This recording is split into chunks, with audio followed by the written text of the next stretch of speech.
নমস্কার, আমি বন্দনা। আমার কিচেনে আপনাদের সবাইকে স্বাগত জানাই।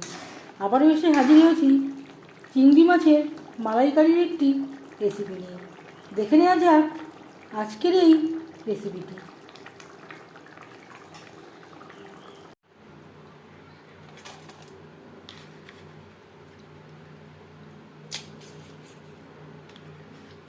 চিংড়ি মাছের মালাইকারি তৈরি করার জন্য এখানে আমি নিয়েছি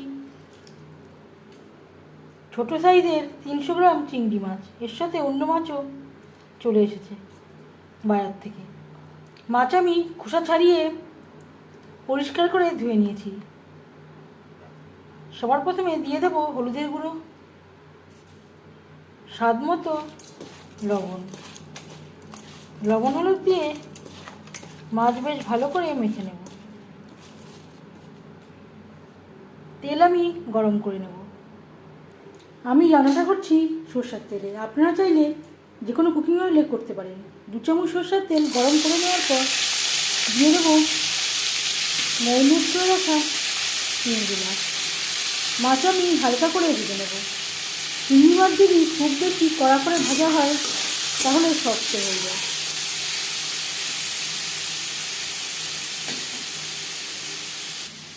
আর লাগছে এখানে আমি হাফ মালা ছোটো সাইজের নারকেল বেটে নিয়েছি, আর এর সাথে অ্যাড করেছি দুধ।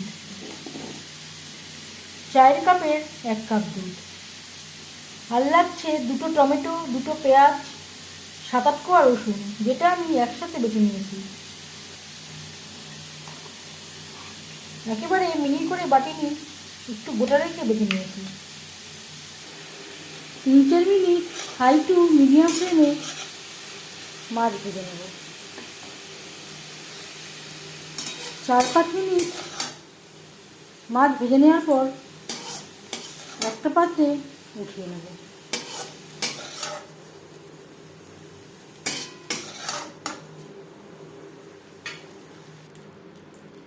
মাছ ভেজে নেওয়া কড়াইতে আবারও তেল দিয়েছি।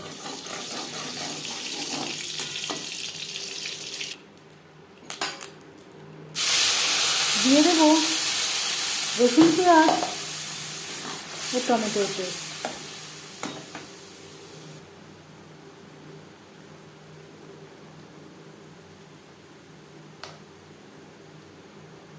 দেড় চামচ আদা বাটা, কাঁচা লঙ্কা বাটা।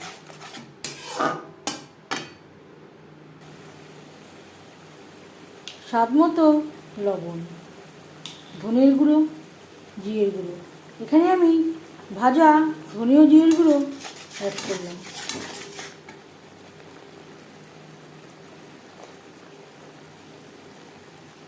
হলুদের গুঁড়ো,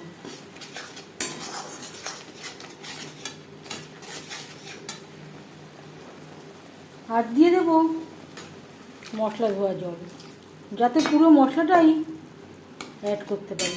লো টু মিডিয়াম ফ্লেমে 4-5 মিনিট মশলা কষিয়ে নেব। 4-5 মিনিট লো টু মিডিয়াম ফ্লেমে মশলা কষিয়ে নেওয়ার পর দিয়ে দেব নারকেল ও দুধ, যেটা আমি একসাথে বেটে নিয়েছি।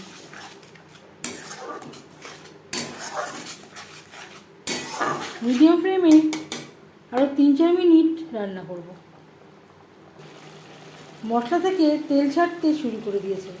এই পর্যায়ে বুঝে নিতে হবে ঠিকঠাক মশলা কষানো হয়ে গেছে। গ্যাসের ফ্লেমটাকে হাইতে করে দেব আর দিয়ে দেব জল। এখানে আমি যেই মিক্সচারের জারে করে নারকেল বেটেছিলাম সেটা ধুয়ে আমি জল অ্যাড করলাম। গ্রেভি ফুটে ওঠা পর্যন্ত অপেক্ষা করব। 3-4 মিনিট গ্রেভি বেশ ভালো করে ফুটিয়ে নেওয়ার পর দিয়ে দেবো চিংড়ি মাছ। গ্রেভির সাথে মাছ বেশ ভালো করে মিক্সড করে দেব।